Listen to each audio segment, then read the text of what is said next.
Looping అంటే ఏంటో looping introduction వీడియోలో ఎక్స్ప్లెయిన్ చేశాను. ఇప్పుడు ఫర్ లూప్ ఎలా రాస్తారో చూద్దాం. ఫర్ లూప్ సింటాక్స్ ఈ విధంగా ఉంటుంది. For open bracket initialise counter semicolon test counter semicolon increment or decrement counter closing bracket. Execute కావాల్సిన స్టేట్మెంట్స్ని ఈ కర్లీ బ్రేసెస్లో ఇవ్వాలి. సో ఇదే ప్రాసెస్ వైల్ లూప్లో ఎలా జరుగుతుందో ఒకసారి చూద్దాం. వైల్ లూప్లో ఫస్ట్ వాల్యూను అసైన్ చేస్తాము, తర్వాత వైల్ లూప్ కండిషన్ రాస్తాము, తర్వాత ఇంక్రిమెంట్ ఆర్ డిక్రిమెంట్ స్టేట్మెంట్స్ని వైల్ లూప్ బ్రేసెస్లో రాస్తాము. సో ఇలా విడివిడిగా రాసే స్టేట్మెంట్స్ని ఫర్ లూప్లో ఒకే లైన్ స్టేట్మెంట్లో రాసేస్తాం. ఫర్ లూప్లో ఫస్ట్ ఆ వేరియబుల్ని ఇనిషియలైజ్ చేస్తుంది, తర్వాత కండిషన్లు చెక్ చేస్తుంది, కండిషన్ చెక్ చేసుకోగానే లూపింగ్ స్టేట్మెంట్స్ని ఎగ్జిక్యూట్ చేస్తుంది. ఒకసారి వాల్యూ ఇనిషియలైజ్ అయింది కాబట్టి మళ్ళీ దాన్ని తీసుకోదు. నెక్స్ట్ ఇంక్రిమెంట్ ఆర్ డిక్రిమెంట్ కౌంటర్ని తీసుకుంటుంది. ఇందులో ఆ వేరియబుల్ ఇంక్రిమెంట్ ఆర్ డిక్రిమెంట్ అయిన తర్వాత కండిషన్ని చెక్ చేస్తుంది. సో ఫస్ట్ ఇందులో ఇనిషియలైజ్ చేసుకొని కండిషన్ చెక్ చేసుకుంటుంది, తర్వాత లూపింగ్ స్టేట్మెంట్స్ని ఎగ్జిక్యూట్ చేసి ఇంక్రిమెంట్ ఆర్ డిక్రిమెంట్ అయ్యి తర్వాత కండిషన్ చెక్ చేసుకుంటుంది. మళ్ళీ లూపింగ్ స్టేట్మెంట్ని ఎగ్జిక్యూట్ చేస్తుంది. మళ్ళీ ఇంక్రిమెంట్ ఆర్ డిక్రిమెంట్ అయిన తర్వాత కండిషన్ చెక్ చేసుకుని ట్రూ ఆర్ ఫాల్స్, ఫాల్స్ అయితే కనుక బయటకు వచ్చేస్తుంది లూపింగ్ నుండి. సో ఇలా ఫర్ లూప్ స్టేట్మెంట్ ఎగ్జిక్యూట్ అవుతుంది. ఈ ఫర్ లూప్ని యూజ్ చేసి 5 నెంబర్స్ ప్రింట్ చేసే ప్రోగ్రామ్ ఎలా రాయాలో చూద్దాం. ముందుగా ఒక ఇంటిజర్ వేరియబుల్ను డిక్లేర్ చేయాలి. ఫర్ ఎగ్జాంపుల్ వేరియబుల్ ఐ అనుకుందాం. తర్వాత for open bracket, so I value ఎక్కడ నుండి ప్రింట్ కావాలి, 1 నుండి, కాబట్టి ఐ ఈక్వల్ టు 1 సెమీకోలన్. ఎంతవరకు ప్రింట్ కావాలో ఆ కండిషన్ను ఇక్కడ ఇవ్వాలి. 5 వరకు ప్రింట్ కావాలి కాబట్టి I less than or equal to 5 semicolon. So 1 by 1 increment అవుతూ ప్రింట్ కావాలి కాబట్టి I equal to I plus 1, మనం ఐ ప్లస్ ప్లస్ అని రాయవచ్చు. నెక్స్ట్ కర్లీ బ్రేసెస్ ఇవ్వాలి. తర్వాత వాల్యూస్ ప్రింట్ కావాలి కాబట్టి printf %d /n, i. ప్రోగ్రామ్ని కంపైల్ చేసి రన్ చేస్తే 5 వాల్యూస్ ప్రింట్ అయ్యి డిస్ప్లే అవుతాయి. ఫర్ లూప్ స్టేట్మెంట్ ఎలా ఎగ్జిక్యూట్ అవుతాయో మీకు ఇంకా క్లియర్గా అర్థం కావడానికి printf ఆ కండిషన్ ఏంటో చెక్ చేసుకోవడానికి condition %d less than or equal to 5, i.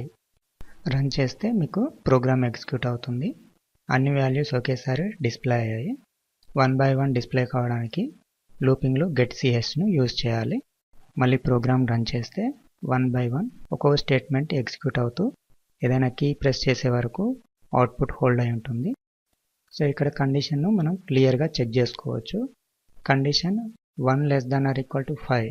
1 అంటే ఏంటి, ఐ వాల్యూ, కాబట్టి ఐ వాల్యూ ప్రింట్ అవుతుంది.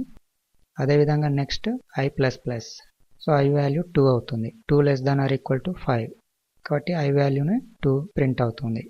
అదేవిధంగా next I plus plus, I value 3 అవుతుంది. నెక్స్ట్ 3 వాల్యూ ప్రింట్ అవుతుంది. నెక్స్ట్ అదేవిధంగా 4 అవుతుంది. అదేవిధంగా 5 less than or equal to 5, condition true, కాబట్టి 5 వాల్యూ ప్రింట్ అవుతుంది. Next I plus plus, I value 6 అవుతుంది. 6 less than or equal to 5, condition false అవుతుంది కాబట్టి బయటకు వచ్చేస్తుంది. ఒకవేళ ఈ వాల్యూస్ని రివర్స్లో ప్రింట్ చేయాలనుకుంటే ఇక్కడ వాల్యూస్ని కండిషన్స్ని మార్చి రాయాల్సి ఉంటుంది. ఐ వాల్యూ మనం రివర్స్లో రాయాలి కాబట్టి ఎక్కడ నుండి రాయాలి, 5 నుండి. సో ఐ ఈక్వల్ టు 5 అవుతుంది. ఎక్కడి వరకు ప్రింట్ కావాలి, 1 వాల్యూ వరకు ప్రింట్ కావాలి. So condition I greater than or equal to 1. Next 1 by 1 decrement అవుతూ రావాలి కాబట్టి మనం I equal to I minus 1, అంటే ఐ మైనస్ మైనస్ అని రాయవచ్చు. ఇప్పుడు స్టేట్మెంట్లో అవసరమైన చోట చేంజెస్ చేసి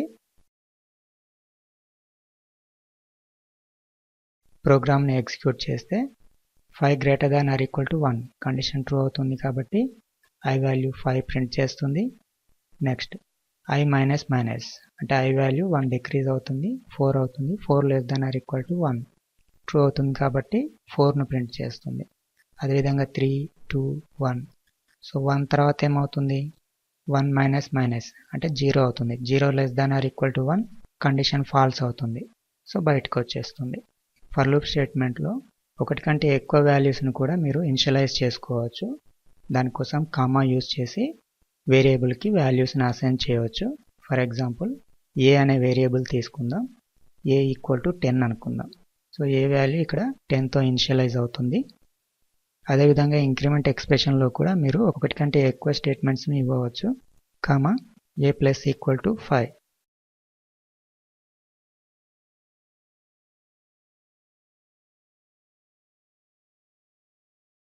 కానీ కండిషన్లో మాత్రం ఒకే ఒక ఎక్స్ప్రెషన్ని ఇవ్వాలి. ఒకవేళ మీరు రెండు కండిషన్ యూజ్ చేయాలనుకుంటే అండ్ ఆపరేటర్ కానీ లేదా ఆర్ ఆపరేటర్ కానీ యూజ్ చేసుకుంటే అది ఒకే స్టేట్మెంట్ అవుతుంది కాబట్టి మీరు దాన్ని ఇవ్వవచ్చు. ఇక్కడ ఆర్ ఆపరేటర్ యూజ్ చేసాం కాబట్టి ఏ కండిషన్ ట్రూ అయినా కూడా ఆ కండిషన్ ట్రూ అయినట్టే, కాబట్టి 5 టైమ్స్ ప్రింట్ అవుతుంది. ఫర్ లూప్లో మీరు ఎలాంటి ఎక్స్ప్రెషన్స్ ఇవ్వకున్నా కూడా ఎగ్జిక్యూట్ అవుతుంది, కానీ కంపల్సరీగా సెమీకోలన్స్ను యూజ్ చేయాలి. ఇలాంటి కండిషన్లో ప్రోగ్రామ్ ఎలా రాస్తారో చూద్దాం. లూపింగ్లో స్టేట్మెంట్స్ కంటిన్యూగా ఎగ్జిక్యూట్ అవుతున్నప్పుడు వాటిని క్లోజ్ చేయడానికి బ్రేక్ అనే స్టేట్మెంట్ని యూజ్ చేస్తారు. సో ఇక్కడ మనం 5 వాల్యూస్ ప్రింట్ చేయాలి కాబట్టి ఇఫ్ I ఈక్వల్ టు 5 అయితే లూపింగ్ నుండి బయటికి రావాలి కాబట్టి బ్రేక్ అనే స్టేట్మెంట్ను యూజ్ చేద్దాం. నెక్స్ట్ I వాల్యూలో వేరియేషన్స్ జరగాలి కాబట్టి I++. ముందుగా I వాల్యూను ఇనిషియలైజ్ చేయాలి. I equal to 1.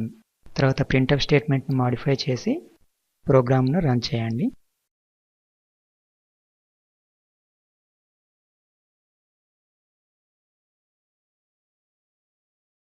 లూపింగ్లో getch ఇచ్చాం కాబట్టి స్టేట్మెంట్స్ 1 by 1 ఎగ్జిక్యూట్ అవుతుంది.